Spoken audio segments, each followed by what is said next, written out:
Vamos a estar estudiando nuevamente de manera temática el tema y lo estaré haciendo ahora en 3 puntos.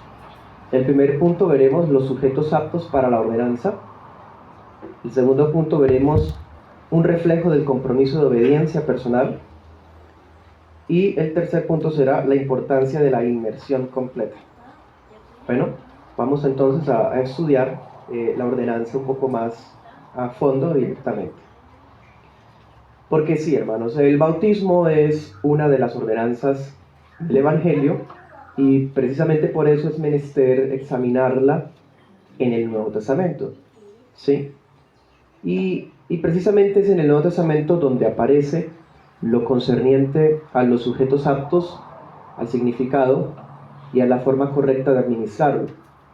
Y al hacer ese estudio general, usted puede mismo hacerlo en casa con una concordancia, con su Biblia, allí en la intimidad de su hogar y en oración, y hallar todo lo que voy a decirles esta mañana. Y vamos a encontrar 3 verdades generales. Por una parte veremos que los sujetos aptos para el bautismo son los que han profesado la fe y el arrepentimiento en Jesús. Eso es lo principal, lo más básico que uno haya al hacer una exégesis del texto, del tema dentro del Nuevo Testamento. Lo segundo es que los bautizados reflejan su compromiso de obediencia para con aquel que confesaron como su Señor. ¿Sí? Se ve como si el bautismo fuera un sinónimo de obediencia. Y finalmente vemos que la inmersión total en las aguas es la manera adecuada para bautizar a una persona bajo la fórmula trinitaria. Bien, esas son como las 3 verdades generales básicas que uno encuentra al hacer un estudio sobrio y objetivo del tema en el Nuevo Testamento. Vamos al primer punto, los sujetos aptos para la ordenanza. Vamos a Hechos 10:47. Está leyendo varios textos debido a que es una predicación temática. Les invito a ser ágiles. Hechos 10:47.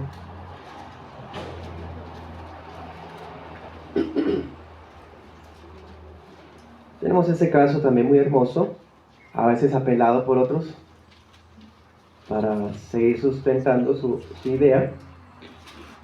Pero vean lo que dice el apóstol Pedro acá. Dice: ¿puede acaso alguno impedir el agua para que no sean bautizados estos que han recibido el Espíritu Santo también como nosotros? Miren qué texto tan hermoso.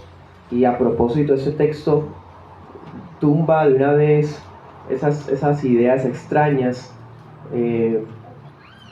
místicas, como si, pues es verdad, veremos ahorita que el bautismo tiene relación con cuando recibimos al Espíritu Santo, pero no necesariamente cuando uno se bautiza tiene que salir hablando en lenguas o algo así. ¿Sí me hago entender? Dense cuenta, estas personas habían sido bautizadas en el Espíritu Santo antes de bautizarse en aguas. Casi siempre es al revés, pero aquí fue así antes, o a veces pues después. O sea, ese orden no tiene pues gran importancia. La Biblia presenta ambos casos como sanos. Bien. El Nuevo Testamento establece que creer el Evangelio es la condición para acceder al bautismo.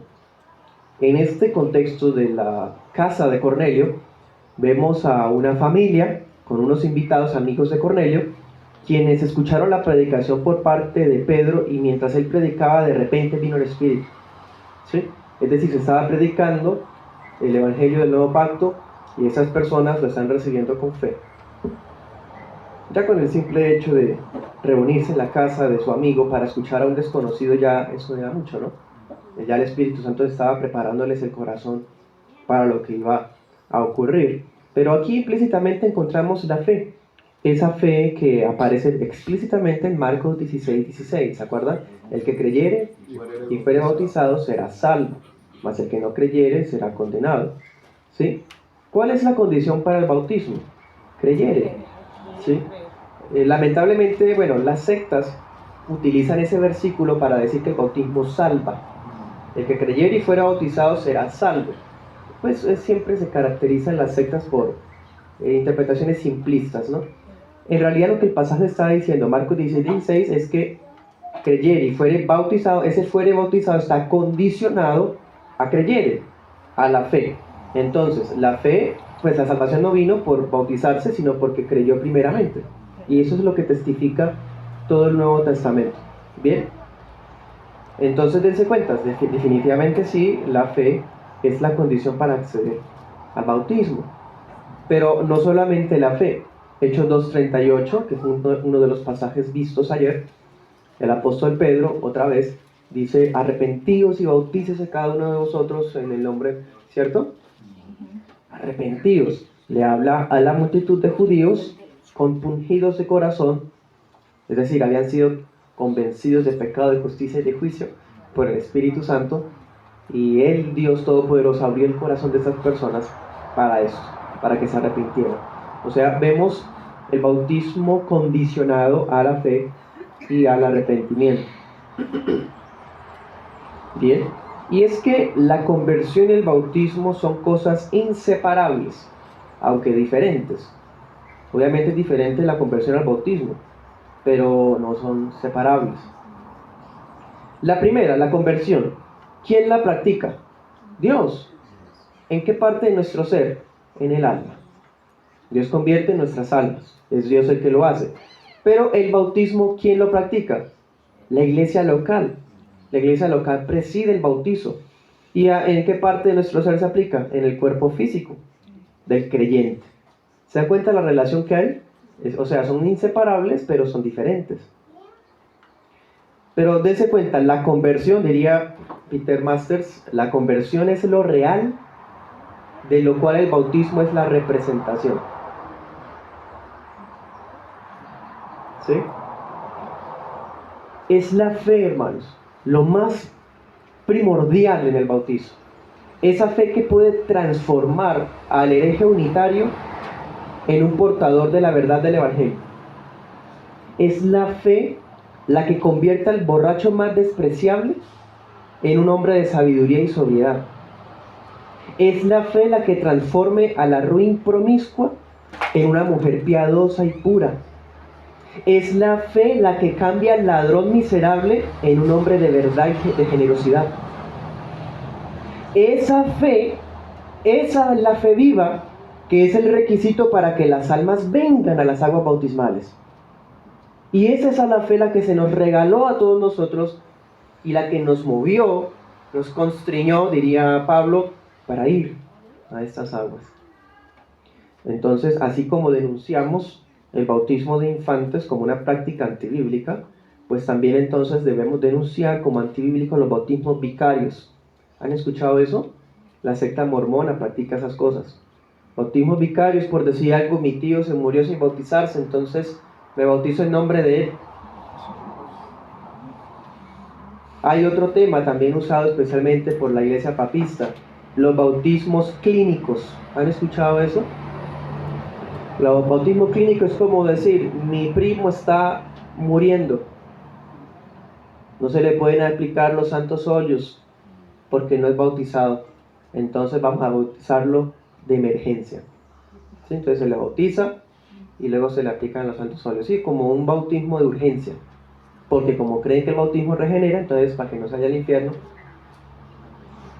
¿Se dan cuenta tanto misticismo que hay alrededor de estas ideas? El caso es que estas cosas son antibíblicas, no solamente el bautismo, sino también el bautismo vicario, los bautismos clínicos. Estas cosas no tienen sustento en la Escritura, son más parte de la urgencia carnal. Porque solo aquellos que han vivido la experiencia de la conversión, es decir, los que han puesto su absoluta confianza y esperanza en la persona y obra de Cristo, son bienvenidos a las aguas del nuevo pacto. Eso fue lo que pasó con la casa de Cornelio. ¿Quién les puede impedir a estos que recibieron al Espíritu? Ya tienen al Espíritu, es decir, fueron regenerados, el Espíritu Santo habita en su corazón. ¿Quién los puede impedir? Ya pueden venir a las aguas. Eso mismo pasó con Saulo de Tarso, Hechos 9, 18 al 19. Tiene la experiencia que ya conocemos y el pastor Ananías va hasta él y le dice, hermano Saulo, el Señor me envía para que recuperes la vista y recibas al Espíritu Santo. Y le impone manos, es sano y recibe el Espíritu. No se ha bautizado. Luego de eso se bautiza. O sea, con Cornelio y con Saulo pasó igual. Y quizás me atrevería a decir que pasa así con todos nosotros, o por lo menos creo que ese es el ideal, recibir al Espíritu primero, es decir, ser regenerados primero, para así ser bienvenidos. Sin embargo, no siempre ocurre, lo cual pues hay que también reconocer, ¿no? Nadie puede impedir venir al bautismo a aquellos que han sido unidos a su Señor mediante la fe y mediante la venida del Espíritu Santo a su corazón. ¿Listo? Entonces, ¿quiénes son los sujetos aptos para la ordenanza? A la luz de la Escritura, los que profesan la fe salvadora y los que profesan el arrepentimiento genuino, a la luz del testimonio bíblico. Segundo punto, un reflejo del compromiso de obediencia personal. Vamos a Hechos 8:36.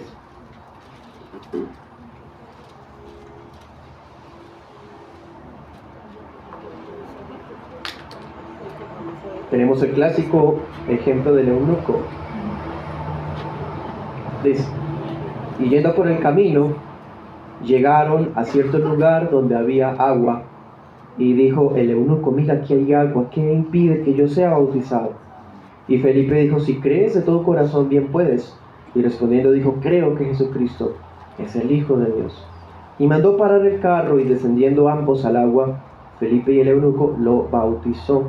Y cuando subieron del agua, el Espíritu del Señor arrebató a Felipe.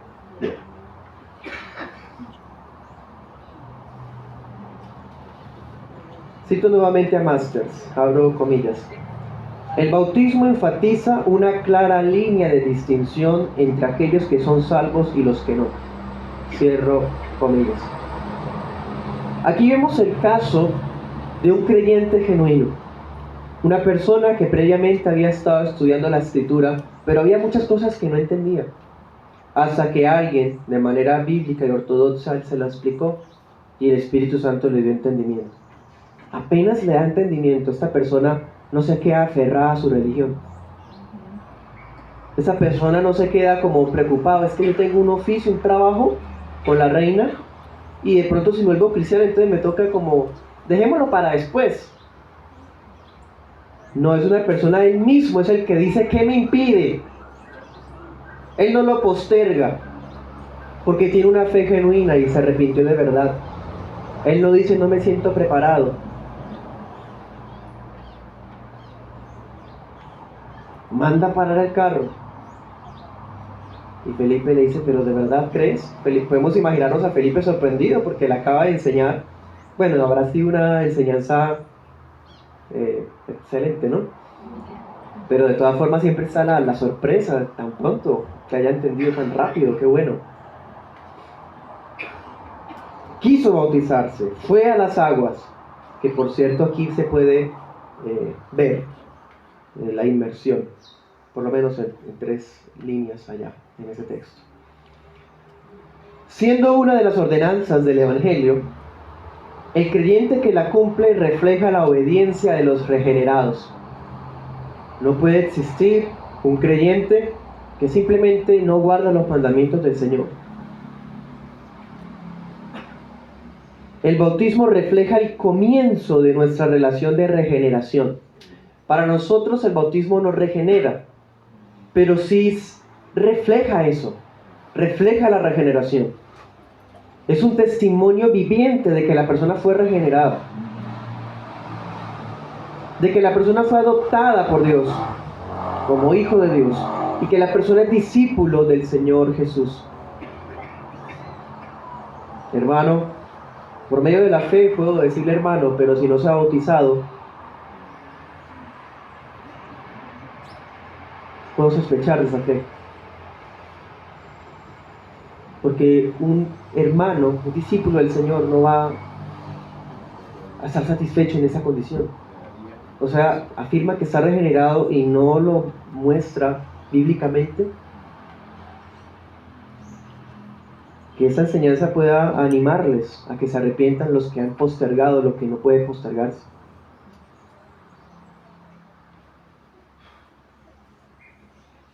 El bautismo es la certeza de que morimos al viejo yo.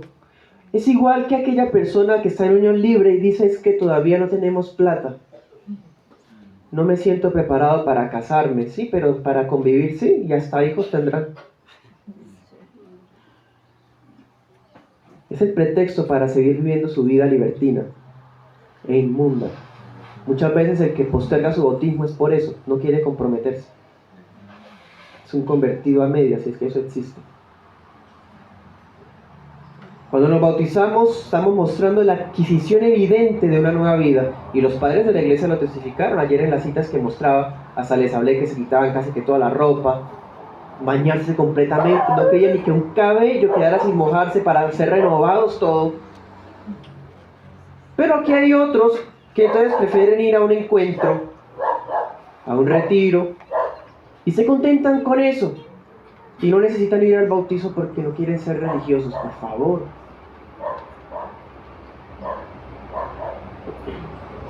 Cito al doctor Perman, hablando de la eficacia del bautismo, dice: de la misma manera que la elección de un presidente culmina, podríamos decir, al tomar posesión del mando, así también la elección del convertido a la gracia y gloria de Dios es completada al ocupar su lugar públicamente como miembro de la Iglesia de Cristo.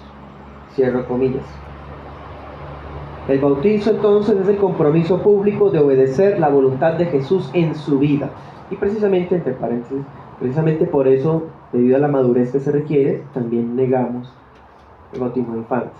Sería el octavo, ¿no? Octavo argumento, bueno, noveno, contando el punto de ahorita. Sigamos. El bautizo imita al maestro también. Mateo 3:16. Tenemos el caso del Señor Jesús siendo bautizado en las aguas por Juan Bautista. Dice el Señor que Él cumplió toda justicia cuando accedió al bautismo por inmersión. Recordemos también lo que vimos el día de ayer. Este bautismo de Juan Bautista era el bautismo a prosélitos, así que sí incluía la inmersión completa. Bien, cuando nos estamos bautizando o cuando ya fuimos bautizados, nos identificamos con el Señor Jesús. Y además, también nos identificamos con la iglesia triunfante, porque este bautizo ha acompañado a la iglesia por siglos. Todos los santos hemos ido a las mismas aguas bautismales. Todos los miembros del nuevo pacto hemos sido sumergidos en las aguas del nuevo pacto.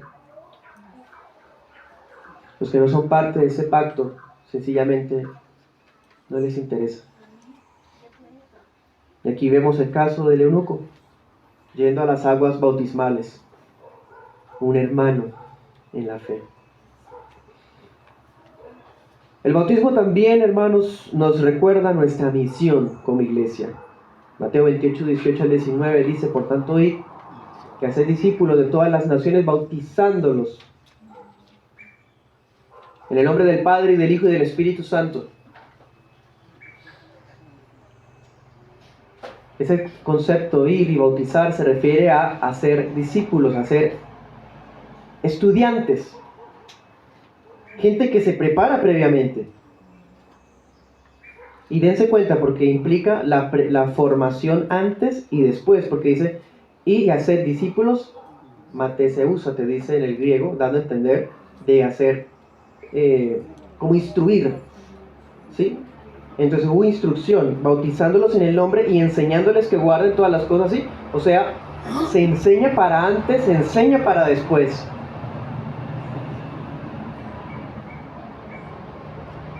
Es nuestra misión como iglesia, dar a conocer el Evangelio a las naciones. Lo cual implica que los discípulos, los estudiantes, son los sujetos del bautismo.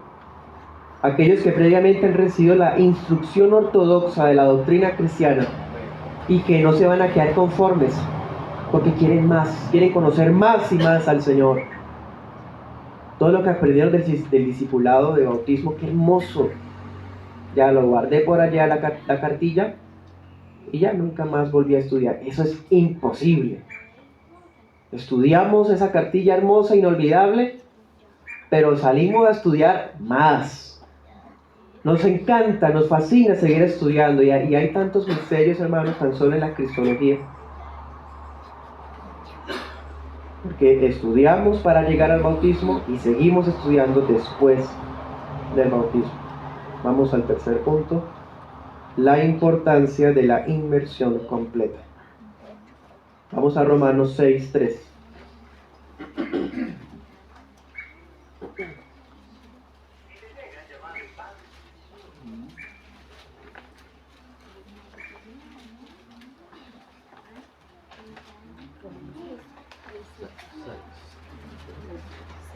Romanos 6:3 dice: ¿o no saben que todos los que hemos sido bautizados en Cristo Jesús hemos sido bautizados en su muerte? Todos los miembros de la iglesia de Roma del siglo I eran bautizados. 4. Porque hemos sido sepultados juntamente con él para muerte por el bautismo, a fin de que como Cristo resucitó de los muertos por la gloria del Padre, así también nosotros andemos en novedad de vida. ¿Está tan claro, hermano?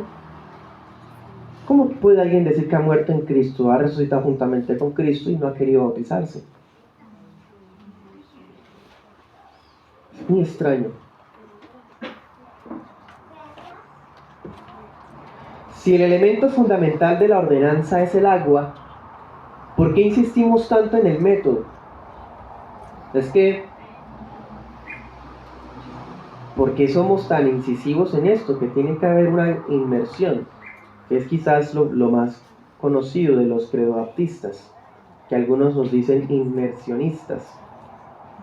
¿Acaso no se usa agua de todas formas si el bautismo es por aspersión? El elemento importante es el agua, entonces ¿qué importancia tiene que si hay mucha, que si hay poca? Bueno, y si estamos en un desierto, bueno, y si estamos en Rusia. Bueno, las respuestas a estas inquietudes pueden ser resueltas teniendo en cuenta la importancia de la ordenanza. Seamos francos, eso no lo niega ni siquiera un padre bautista, hermano, porque hasta los padres de la iglesia lo mostraron.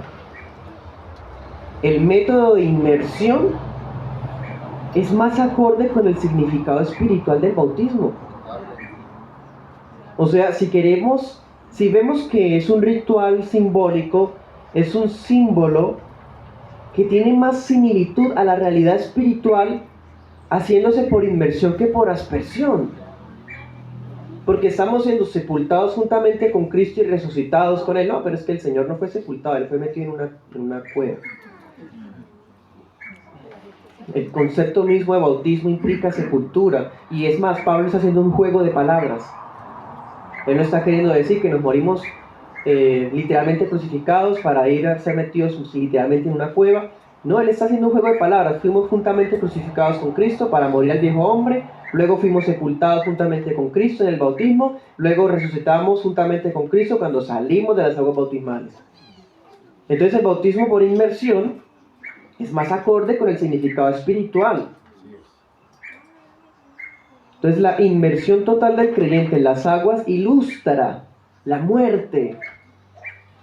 Cuando vamos y presenciamos un bautizo, estamos siendo testigos de una muerte, pero también de una resurrección. Y por lo tanto, también tiene más acorde, o sea, más congruencia con la doctrina de la unión con Cristo. Mire tan solo Romanos 7:4, dice: así también ustedes, hermanos míos, estaban muertos a la ley mediante el cuerpo de Cristo para que sean de otro, del que resucitó de los muertos, a fin de que llevemos fruto para Dios. Morimos mediante el cuerpo de Cristo. Ahora somos del cuerpo de Cristo habiendo muerto, es decir, somos unidos a su cuerpo. Nuestra unión con Cristo se ilustra de mejor manera siendo sumergidos plenamente. Otro texto, Gálatas 3:27.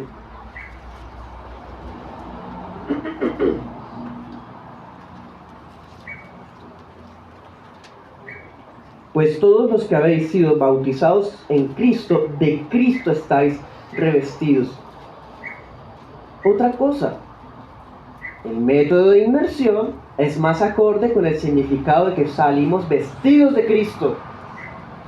Me sumerjo completamente en todo mi cuerpo y salgo completamente todo renovado, así como hacían los padres al comienzo. Que no se quede nada seco. porque quiero que todo mi ser esté revestido de Cristo. Por lo tanto, también el método de inmersión es más acorde con el significado de que el bautismo perdona los pecados. Hechos 9:37.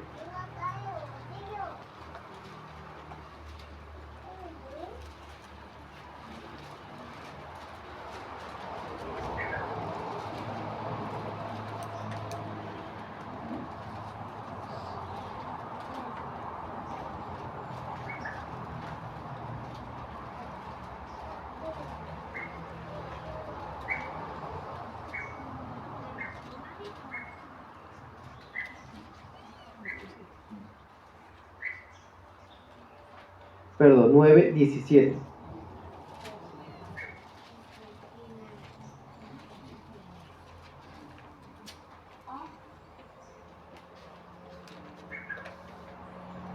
Dice, entonces Ananías fue y entró en la casa, y poniendo sobre Saulo las manos, dijo: Saulo, hermano, el Señor Jesús, que se te apareció en el camino por donde venías, me ha enviado para que recobres la vista y seas lleno del Espíritu Santo. Y al momento le cayeron de los ojos como escamas, y recibió al instante la vista, y levantándose fue bautizado. Tengan esto en mente. Ahora miren Hechos 22:16. Esta otra cita complementa esta otra.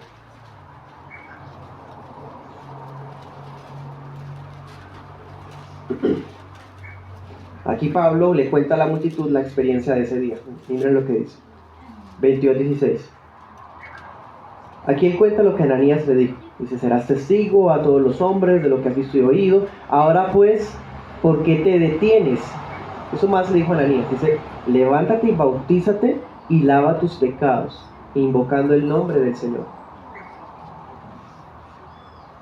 Al comprender de manera bíblica, como hemos estado haciendo con la ayuda del Señor, entendemos la importancia del bautismo, y es así como llegamos a esta conclusión, que el bautismo perdona y lava los pecados.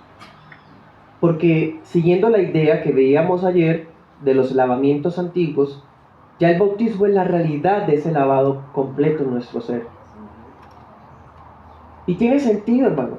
Hemos sido lavados en nuestro corazón, regenerados por medio de la fe, pero al ir a las aguas bautismales estamos definitivamente mostrando esa verdad que es invisible con un acto que es visible.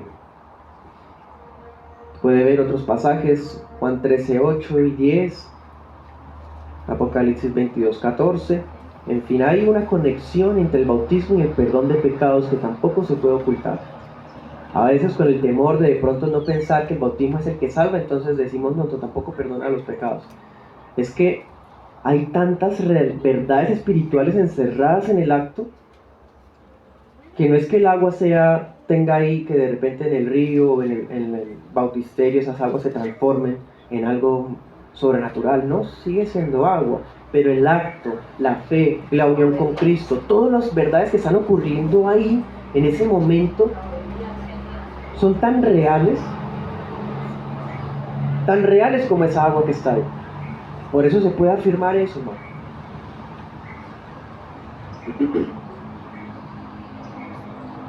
De hecho, Pablo hace un juego de palabras relacionando el bautizo con la sepultura de Cristo. Colosenses 2:12.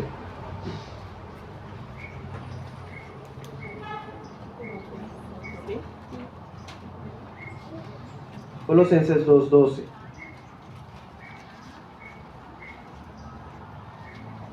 Nuevamente, dice: sepultados juntamente con Cristo en el bautismo, en quien también resucitaron con Él por la fe, la conexión a través de la fe, en la operación de Dios que lo levantó de los muertos. ¿Sí?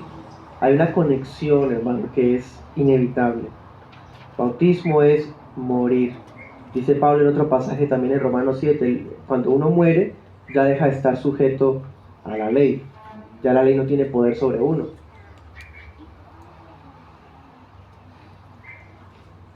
¿Será que los hermanos que no son bautizados siguen bajo la ley? De otro lado, cuando resurgimos del agua, representamos nuestra resurrección con Cristo, como lo leíamos en Romanos 6, y ahora aquí en Colosenses 2. Y esas realidades son mejor ilustradas cuando nos sumergimos completamente. Es decir, hay más coherencia en el método de inmersión que en el método de aspersión. Aspersión puede ser mojando la cabecita, en el caso de los bebés, o estando de pie allá frente al púlpito y que le echen agua, o tan solamente los dedos húmedos como hacen otras tradiciones orientales. La inmersión es más coherente con todo lo que simboliza el bautismo. Y hay otra cosa más. Seguramente me quedo corto, hermanos. He mencionado muchas cosas y una más es: el bautismo representa la recepción del Espíritu Santo. Primera de Corintios 12:13.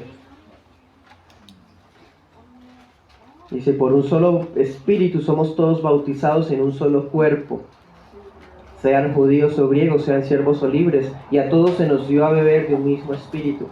¿Sí? Estamos unidos a Cristo, pero esa unión, esa recepción que tenemos del Espíritu Santo, también nos une como iglesia. Representa que hemos recibido al Espíritu Santo. Entonces, bajo esta comprensión, el bautismo simboliza el fin de nuestra servidumbre bajo Satanás y el mundo.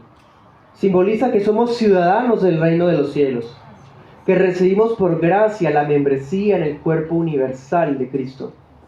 Cito a Masters nuevamente: el bautismo de infantes dice al mundo que una persona puede acceder a la vida cristiana por medio de una ceremonia, sin necesidad de una experiencia consciente y real de una fe genuina. Cierro la cita. El bautismo de infantes no le da justicia a todo esto. En cambio, cuando alguien ha ido a las aguas bautismales, habiendo experimentado la fe salvadora, el arrepentimiento genuino y todas las verdades de su Señor, él mismo va a ir gozosamente a esas aguas. Algo que todo el mundo va a ver, va a testificar. Finalmente, tengo que hacer esa salvedad, hermanos. Nuestra convicción credo-bautista inmersionista, por más bíblicamente fundamentada que esté, no nos debe llevar al sectarismo. Hemos sido testigos de una u otra manera las actitudes sectaristas de distintas denominaciones. Que por qué no usan falda en el culto, las mujeres, una falda pero larga hasta los tobillos. Que por qué ustedes no creen en el rapto secreto. Que ustedes por qué no bautizan niños. Y que ustedes por qué tal cosa, y por qué no la otra. Y a través de estas ideas denominacionales se crea un sectarismo, un sentimiento de superioridad. ¿No es despreciable eso? ¿Vamos a imitarnos entonces? Que porque conocemos estas verdades del bautismo como debe ser, ¿vamos a sentirnos mejores que otros? No, hermanos, no vamos a caer en lo mismo. Dios nos guarde. Que el Señor nos conceda humildad, reconociendo esas verdades, pero sin llegar al patético sectarismo. Hemos de reconocer nuestra fe común con los hermanos paidobautistas. Hemos de reconocer nuestro amor fraternal para con ellos, porque al igual que nosotros, ellos profesan la fe y el arrepentimiento en Jesús, el Hijo de Dios. Esto fue entendido por los padres bautistas particulares del siglo XVII. Los bautistas particulares todos habían salido de iglesias congregacionalistas independientes, que eran paidobautistas, y habían salido de iglesias presbiterianas, de iglesias anglicanas, incluso algunos huían de la iglesia papista. Salieron de denominaciones paidobautistas, pero cuando redactan la Confesión de Londres, no declaran que ellos son que los paidos son los enemigos y ellos son los verdaderos. No, ellos no hablaron de esa manera, eran hermanos maduros, estudiosos, por lo menos en su mayoría. Estaban rodeados de una oposición acérrima. Irónicamente, los que más les llevaron la persecución fueron los presbiterianos. Pero la Confesión de Londres, si usted revisa, capítulo 29, párrafo 4, léalo, el lenguaje que expresa, dice algo así: la Confesión de Londres habla de la correcta administración del bautismo. Mire el concepto, correcta. Todo lo que hemos hablado es la manera correcta. dense cuenta, no está diciendo la única, la verdadera. O sea, a lo que hoy es lo que sigue, hermanos. Los hermanos bautistas particulares del siglo XVII en la Confesión de Londres implican que no exigían el rebautizo, porque no eran anabaptistas. Eran los anabaptistas los que exigían el rebautizo. Los bautistas particulares no. Por ejemplo, la secta adventista. La persona apostata de su religión, profana su Shabbat, come cerdo, deja de ir a la iglesia y después de 3 años regresa. Ellos piensan que puede volverse a bautizar para perdonarse todo ese tiempo que estuvo perdido. Eso es rebautizo, eso es anabaptista, claro, porque vienen de ahí. O por decir algo, algunas denominaciones pentecostales exigen que si la persona se cambia de cobertura, entonces si usted viene de la alianza y viene a nuestra iglesia, no, se tiene que volverse a bautizar porque esa iglesia tiene estas cosas que están mal. Y bautizan a la persona otra vez. Eso es herejía.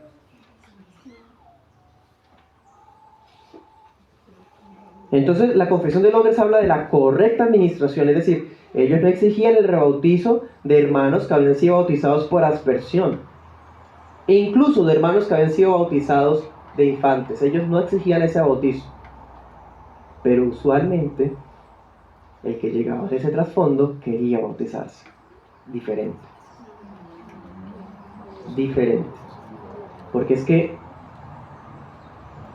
si póngase a pensar eso, hermano, si la palabra habla de que es un solo bautismo y yo provengo de un trasfondo paidobautista y sigo pensando que ese bautizo está bien y me bautizo de todas formas para ganar la membresía en la iglesia bautista, estoy yendo en contra de mi conciencia. Estoy haciendo un rebautizo porque yo sigo pensando que eso estuvo bien. En cambio, ese creyente que entiende, que se dio cuenta, como Adoniram Hudson y como todos los demás que se dieron cuenta bíblicamente que no estaba bien, ¿qué hicieron ellos? Necesito bautizarme. Les decía ayer el testimonio de Adoniram Hudson, el misionero, siendo presbiteriano, se bautizó en el barco yendo hacia las misiones. Se bautizó con su esposa. No se lo exigieron. Casualmente había un pastor bautista en el barco con el cual debatieron bastante acerca del bautismo y bueno, fue persuadido bíblicamente. Si no se logra esa persuasión, no hay que obligar, hermano. Eso también sería sectarista. Bueno, entonces mire la diferencia. Definitivamente bautistas particulares ingleses es diferente a los anabaptistas. Es bastante ignorante ese señalamiento que dicen es que los bautistas son anabaptistas. No, hay que estudiar un poquito de historia para darse cuenta que no es así. 2 conclusiones. Primera, afirmamos que esta es la correcta forma de bautizar, bajo el nombre correcto, sobre el candidato correcto, pero no por eso declaramos que la regeneración ocurre en el bautismo. Estamos implicando que ocurrió antes. No hay. Cito a Spurgeon, abro comillas: si hay alguien entre ustedes que está descansando en el bautismo o descansando en ceremonias de algún tipo, yo les suplico, sacudan esta fe venenosa arrojándola al fuego, como lo hizo Pablo con la víbora que se le pegó en la mano. Cierro comillas. Esa es la forma correcta de bautizo. Si usted fue bautizado así, tampoco se jacte por eso, como si su salvación dependiera de eso. ¿Sí me hago entender? O como si su fe estuviera en eso. No. Eso sería lo mismo que confiar en sus obras.